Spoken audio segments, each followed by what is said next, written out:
این ما حالا در توی جمشید حلیم قرار داریم در خرنگان ورزاب. حالا جمشید جون در این صحنه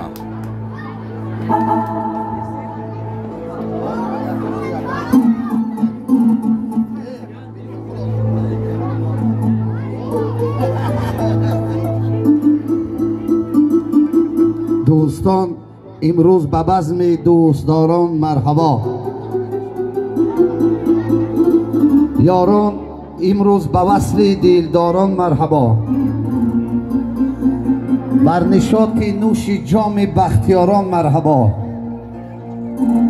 نعمت عالی ترین این جهان بود است و عشق، اعتقاد عشق، محبت، زندگی، دوستی، برادری، همسایگری، مهربانی نسبت به اهل صنعت، اونهایی که در وصل توی فرزند غیاث جان برادر عزیز ما، این غیاث جان گفتن بیفایده نیست، حالا به قصهش بکرم. قدم رنجه کردید، خوش آمدید. رحمت که قرصک نزدید، ایشان بخشیدیم. ای کودکا، ای بالا، ای توی بالا گذارید. صاحباتون نیوید. تست زوید. اینجا برادر. دل چموتیگ از چراغی نظر شود.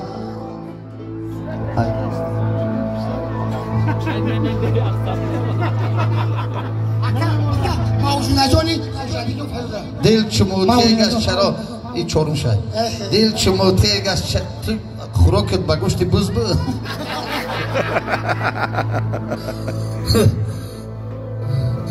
دل چموتیگ از چراغی نظر شود، فرزند نیک جاینشین پدر شود.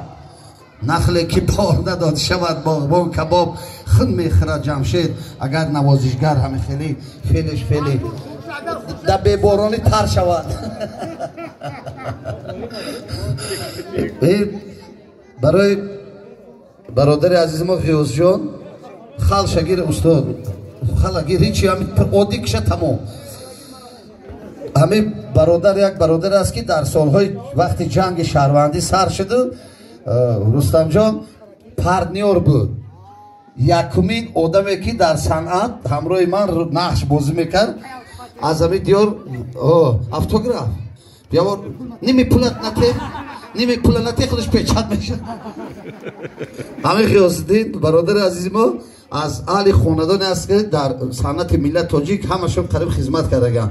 حتی به حیث شوفیاری هم آسان به دور جنگ ده پیری کار.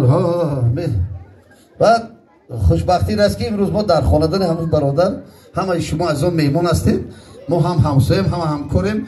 حتی وقتی حصار در رفتیم دورای جنگ بود، زدنی شدن ما زدن. ما همین پوم قفا ماندم که پوم در جوار اومد، آدم درست شلنگ باری غلط دیدم، خستم که غیاث سرخ های.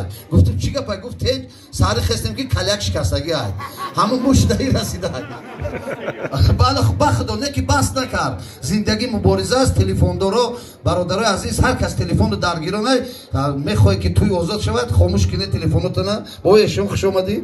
تلفن تکش ایسو یک کس دیگه